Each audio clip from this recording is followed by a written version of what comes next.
Welcome to TUC0's Talks. TUC0's Talks is a leadership podcast where we talk to military leaders and to athletic coaches to try to figure out how do we take care of people and how do we learn and fail forward. Today, I have the opportunity to interview Talia Ray, a former Marine officer who has transitioned into a career as an identity crisis coach for veterans. Talia shares her personal journey from military service to civilian life, highlighting the challenges she encountered in redefining her purpose and identity. She also delves into her coaching work, where she helps veterans rediscover their sense of purpose and lead mission-driven lives. Well, make sure that you like and subscribe and get ready to check in with TUC0's Talks.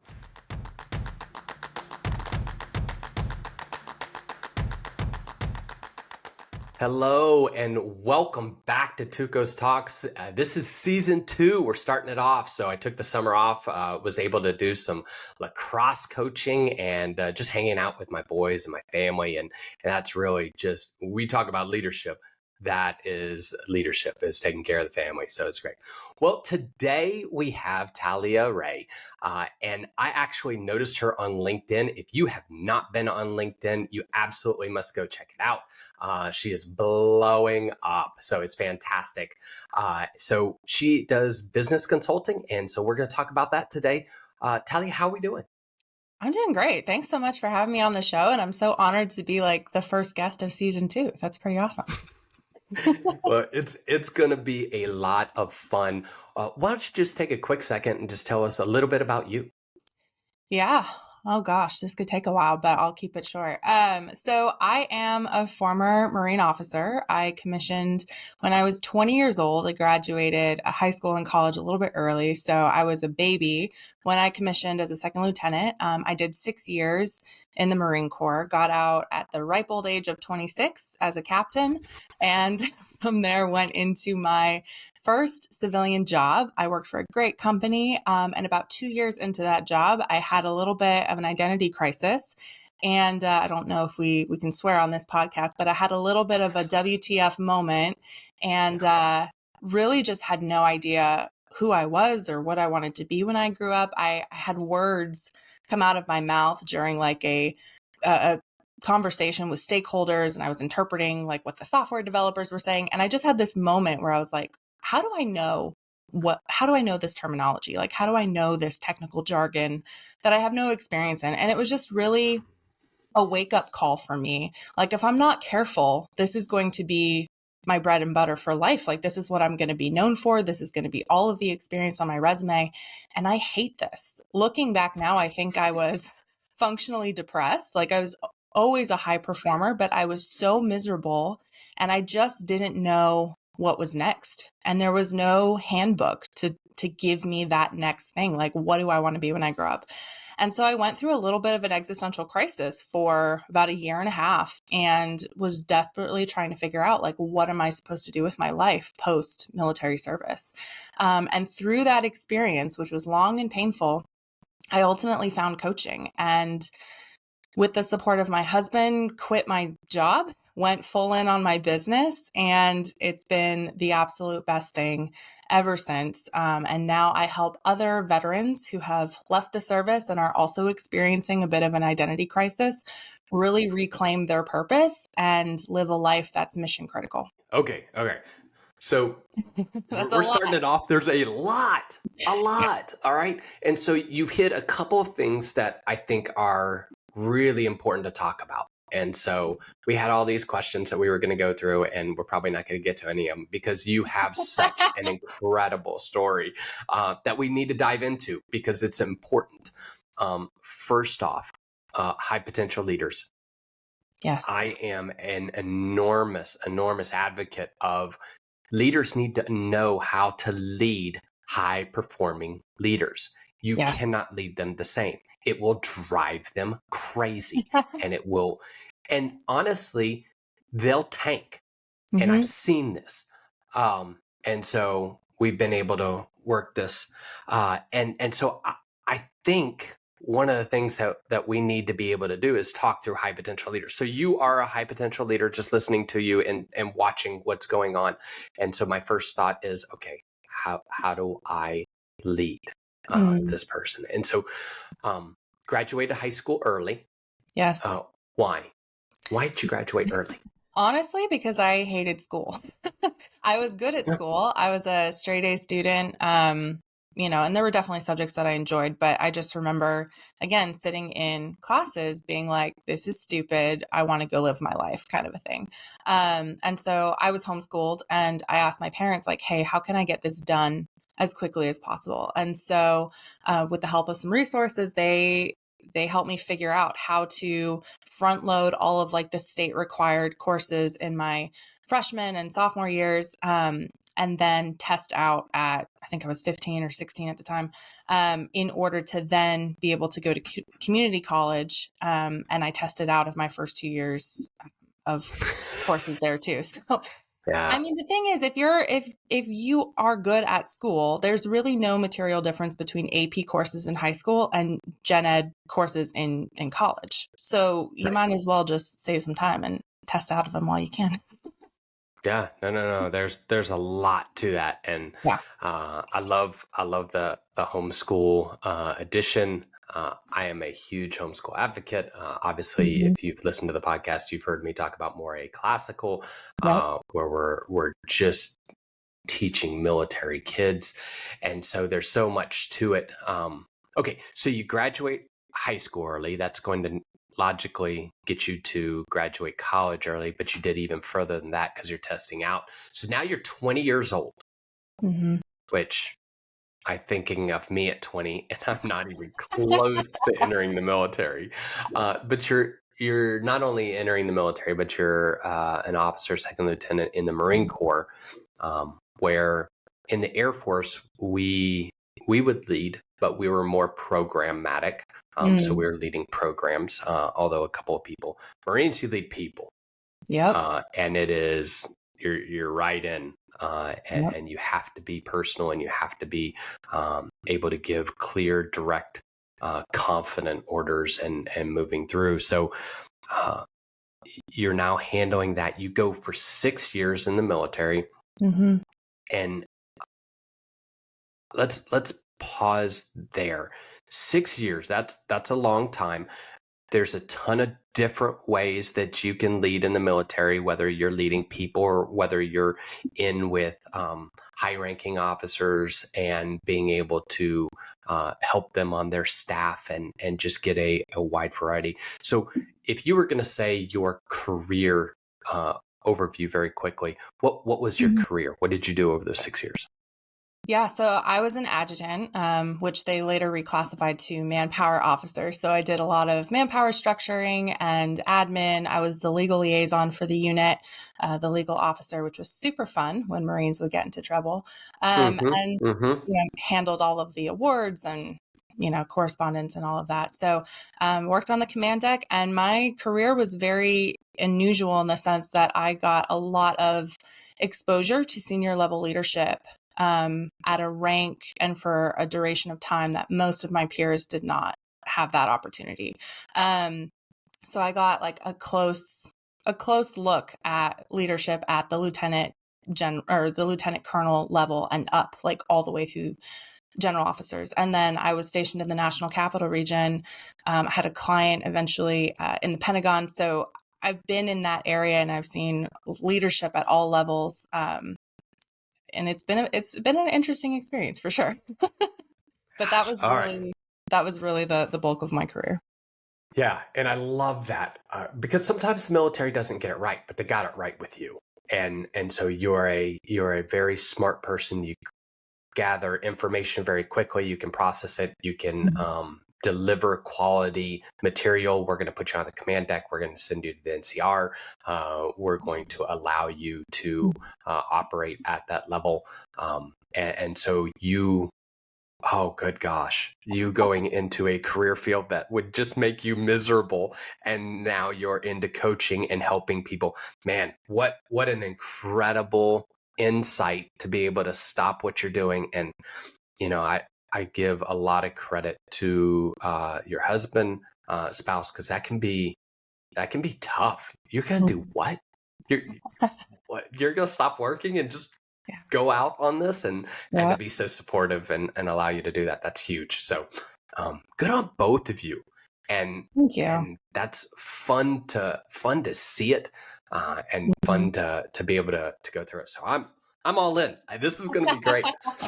So just what an interesting life you've had, and just the ability to see things. There are very few things that are more dependent on situations that you're trying to process than the senior level in the military, because the information is crazy. You don't have the information all the time, and you're making decision on really an 80% if you're sure or not. Yeah. And you hope you get it right, and if you don't, then there's some real problems. Consequences. Yeah. That's it. So good on you. This is awesome. Okay, so well, let's talk about your time. You must have had some amazing leaders in the military. Tell me about them, and not necessarily the name. If you want to throw the name, great. But if you want to just talk about the characteristics, what made that person or those people stand out to you? It's a really great question, and I was thinking about that before coming onto the podcast. And the answer that I came to is I can't really identify one person who embodied all of the traits that we talk about leaders embodying. But there were certain people who made a lasting impression and impact on me, and I've never forgotten them because of how they handled certain situations. So like the first person that comes to mind is actually my first sergeant major. He was the sergeant major at the first command that I was at. And it was I'm so grateful to him because he really took me under his wing and he mentored me in a way that none of the other officers did. And that's a lot of my experience as well, whether it's because I was a female and I was young and I was single and all the things, but no one mentored me. None of my officer peers mentored me, and he did. He took the time and, really made me feel at home. He kind of set me straight in terms of what was expected of me, as this junior second lieutenant who didn't know any better. Really just gave me like a rudder steer when I needed it. And he became my confidant, and we're still friends to this day. And I've never forgotten just all he did for me at the very beginning of my career. I think of one of the lieutenant colonels who served as an executive officer, and I had to have a surgery, like a really small outpatient procedure, but I had to be put under general anesthesia. And it was my first unit. I didn't know anyone in the NCR. I had just graduated from the basic school. All of my peers went to the fleet, and I was the only one out of 250 plus lieutenants that got stationed in the NCR. So I knew nobody. My family was all in California. And the surgery was such that like I couldn't move, like couldn't be mobile. And he rallied that unit together, and he had a meal train, and he made sure that people came and checked on me. And I've never forgotten that, because I don't know what I would have done without, someone coming in, checking on me. He called me after the surgery, made sure that I had a ride to and from the hospital. In fact, his wife drove me to the hospital so that I could get this surgery. And I've always been incredibly grateful to him. The other person that comes to mind was a colonel. This was in one of the unit after that. I had a Marine unfortunately commit suicide. And it was horrific, unfortunate circumstances that surrounded all of that. But it was traumatic. And my Marines had PCS'd with her from Okinawa, and they were all very close. And so, as a 22, 23-year-old trying to like hold everyone together during a very traumatic event like that, it was really rough. And what was interesting is no one in my chain of command asked me how I was doing after all of that. And, I understand everyone's focus was elsewhere, but he was the only one. It was several weeks later, and he saw me walking down the hall, and he pulled me aside, and he's like, "How are you doing, Lieutenant?" I think it was the first lieutenant at the time. I was like, "I'm okay, sir. It's been rough, but I'm doing okay." And he said, "No, how are you doing?" And I remember like don't cry, don't cry, don't cry. Cause like that wall was like trembling and I felt the floodgates happening. And he said, this wasn't your fault. It's unfortunate. It happens. It's not going to be the last time. And he said to me, my voice is getting all choked up right now. He was like, lay off the bottle, make sure that you're okay. You've got good people around you. And he goes, and here's my number if you need anything. And I've never forgotten that either. So there were other people in between, but if I can look at the throughput with all of those people, they were human beings, right? And I think sometimes in the military, we put on this persona of who we are expected to be and how we're expected to act. And these were just some very human moments with all three of these leaders that made such an impact on me as a young officer. And I've never forgotten it. I've never forgotten their generosity. I've never forgotten their authenticity and their willingness to step beyond the rank and just be a person to another person who needed something in that moment. So that's what I would say. And there's so many times we jump on leadership podcasts and talk about charisma or, whatever. You throw the hashtag down. But 90% of it is just being there, like being available, being ready to talk and to listen. Empathy. And yeah, like we get so busy that we're thinking about the next thing that we don't stop and think about the person. Yeah. And I don't know. It's purely speculation. But the colonel that stopped and was like, lay off the bottle and, here's my number, probably learned that through experience. Yeah. And, I've had to deal with a lot of suicides and one I just learned about the other day. And it breaks your heart. And the thought of, what, did I not say something? Should I have said something? What did I miss? All those different things that go through your mind and that will plague you if you run through that rabbit hole. Yeah. But just being the person that, man, I'm not going to let that happen on my watch. And I had a commander who literally was sitting down. He was 06 and sat down with us and was like, you are successful if none of your people commit suicide. Yep. 100%. And I was like, oh my gosh, like that's his level of success.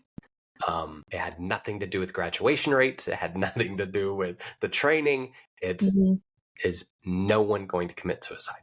And it definitely changed my perspective. Yeah. Definitely changed my perspective. At the basis of everything, people have to know how much you care before they care how much you know, right? Like that's the saying, but it's so true. Like you want people to perform for you.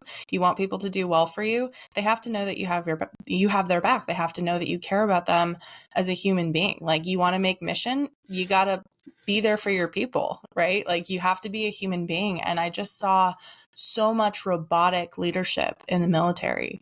And it's not their fault. Like it's who we're supposed to be, quote unquote. It's who we're trained to be. Like, let's remove all the emotion out of the situation and be objective.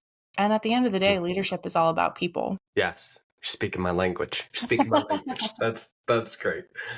Okay. So with that said, you are learning that, even if you don't innately believe it, you're still learning that way of leadership over your 6 years. You're now transitioning to the civilian world. What changes did you have to do personally to lead from in the military to the civilian life? Well, the first one that comes to mind is I had to clean up my mouth. Yes. I had a little bit of a swearing problem when I left the military. So that was a rude awakening in my first civilian job. But I did go to work at a company that was like mostly veterans and like veteran spouses and all the things. So I had a little bit easier of a transition there. But that was the first thing. But then really I couldn't have articulated this at the time, but looking back, I had to reformulate my identity. I had to understand who I was absent my military service, absent a job title, absent, all these things, all these accolades that really I was wearing like armor. right? When you introduce yourself to someone, especially in the DC circuit, you lead with your name and what it is that you do. Or you ask the other person, what do you do? Who do you work for? Yeah. Right? And that becomes our identity. And Captain Bastion, that was my maiden name at the time, was very much my identity, even though I tried really hard to still be a person, like outside of the military. And so I comported myself a certain way. I spoke a certain way. I dropped my voice a certain way when I answered the phone. Like I shook hands a certain way. I drank whiskey instead of wine because not because I particularly like it better, but at networking events, dudes are impressed when women can hold their liquor. Like it was a subconscious thing, but I did it to like earn extra brownie points. Like all of those tiny little things that I was doing that were not actually in line with who I am. And I had to relearn all of that. And I had to ask myself, who am I? And what do I actually want? Because the military will give you an identity and a purpose on a silver platter. Yes. And all you have to do is reach out and take it. And then when you go to get out and all of that goes away, you're left with, now what do I do? Right? And so if you're not intentional, you'll go 10 years, 20 years without a real purpose, without really knowing who you are. And I think it really leads to an existential crisis like it did for me. And that breaking point comes for different people at different times. And what I like to encourage people is when you hit that point, you've arrived. Like, welcome. Welcome to the point where you get to decide who you want to be instead of fighting it, right? Like that is a beautiful place to be. And so that was really the point that I had to come to. And I think a lot of people focus on the mechanics of getting out of the service, your job, marketability, your employment, how to wear a suit. Like that is all well and good. And yes, important in its own right. But if you're not asking the preceding question, which is, what are my values? Who am I? What do I want? You're just going to keep repeating history at a different company in a different role. And that's what I've seen with a lot of my clients too. Yeah. And I think that's why, if you look statistically at how many times people change jobs in the first 3 years outside of transition, it's enormous because they don't figure that out, right? Yep. Yeah. All right. There's a lot there, and I will openly admit, man, I had a real struggle getting out, and because I was the guy that I was supposed to be. And so there was me, Chris, and then there was TUC0, who was my military call sign. And for 15 years, I would rotate. When I deployed, I was TUC0. My language was not outstanding. And I was aggressive, and I went and did the job that I was supposed to do. And I would come home and I would take my kids to the ballpark, and I was Chris, and they never heard. I've never, ever cursed when coaching, ever. And it's just a personality, a dual personality. And I had to figure out who I really was after 15 years. Am I TUC0 or am I Chris? I don't even know. And so it took a while for me to adopt that and say, all right, where am I? And that's wholly personal, I guess, and probably we'll cut that out of the podcast because it's too much. But no, I think that's hear great. What you're saying.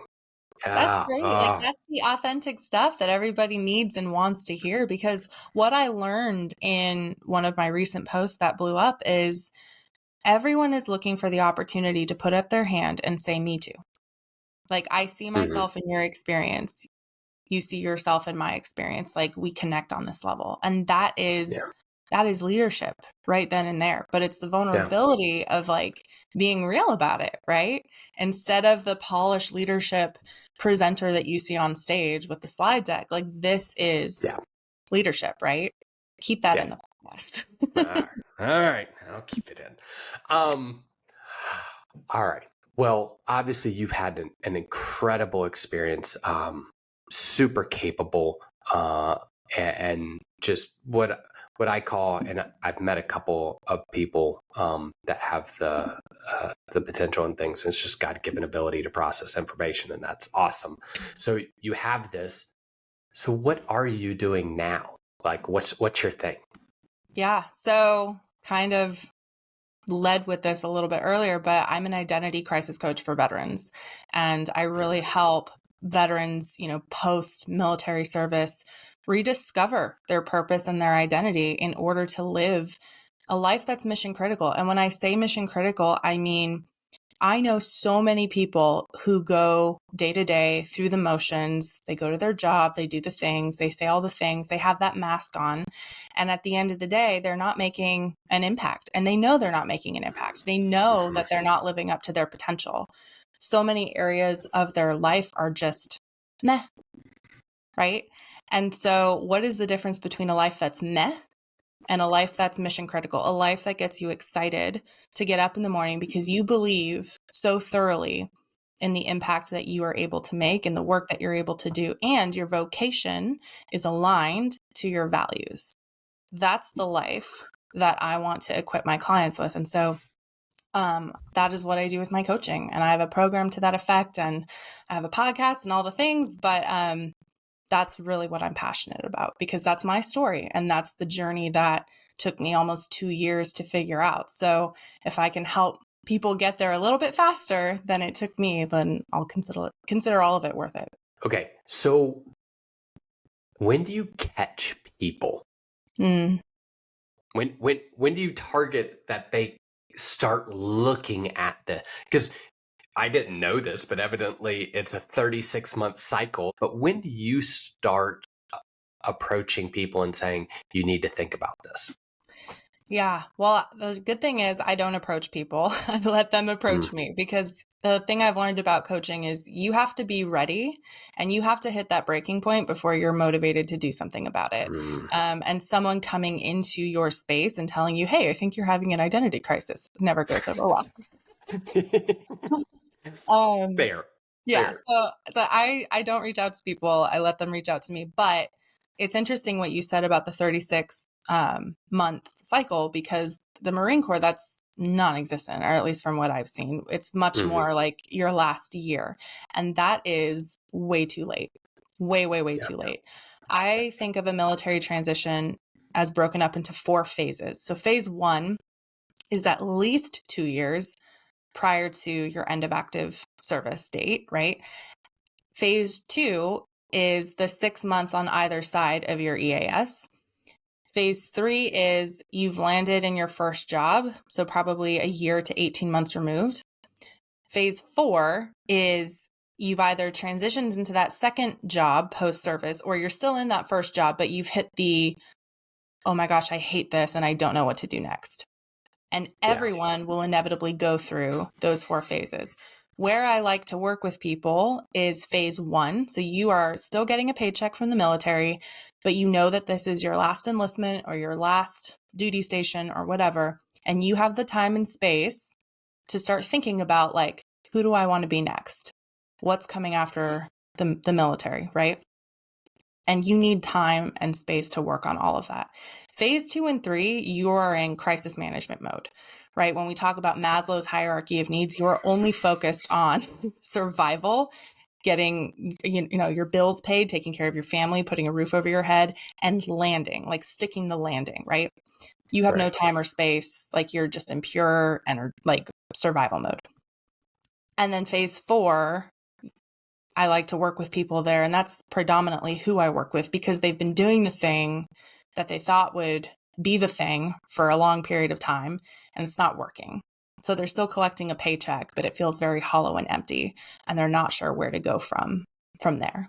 So phase 1 and phase 4 are where I really like to work with people. Yeah, because they're hungry at that point. Yeah, and they're not in survival mode, right? Yeah. And you're not going to be able to self-actualize or ask yourself any kind of creative questions or problem solve creatively if you're in survival mode. 100%. All right. So let's say somebody is listening to the podcast and they're like, oh, I'm out of survival mode, but I have no idea what I'm doing. how do they get a hold of you? Yeah. Well, first of all, I'd say welcome to the club. You've arrived. And if you want to get in touch with me, I am predominantly on LinkedIn at Talia Ray. And on my landing page, you'll find all the links to all the things. So my website is www.taliaray.com.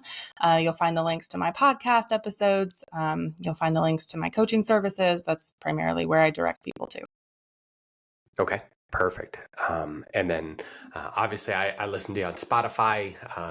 That's always a great point. What is the name of your podcast again? Just the Talia Ray podcast. Short. There it is.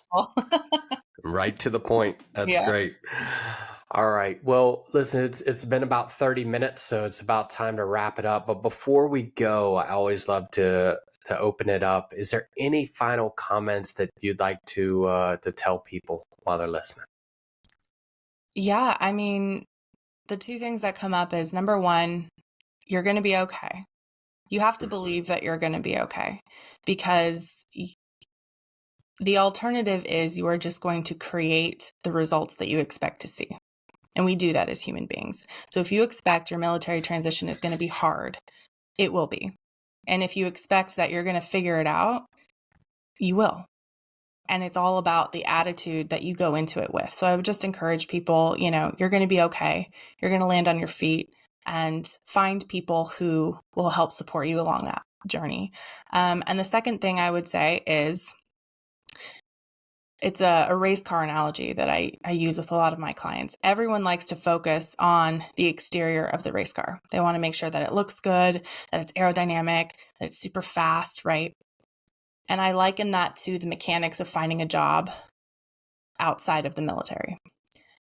But with that race car, if your engine is busted, the engine here being your mindset, your engine here being the way you think about things, the identity that you're bringing into the job search, you're going to get crappy results.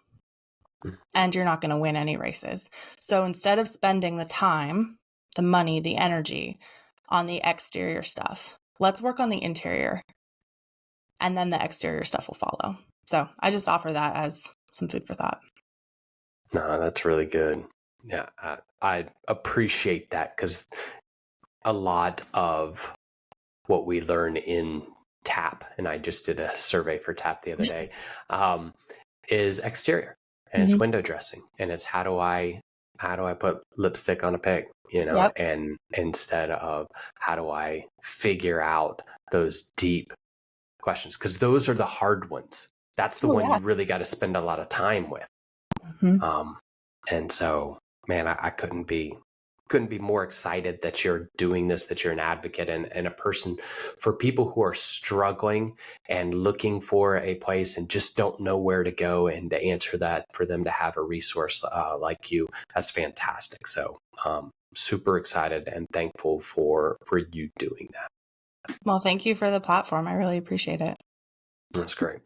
All right. Well, hopefully y'all have loved this time. I know how I have, and it's been a lot of fun. Season 2 starting up. It's going to be a great season. I've got a couple guests that I am just really, really excited for y'all to hear. Good friends of mine, and know you'll get a lot out of it. Well, thanks again. Appreciate it. And this is TUC0 Wright. Checking off.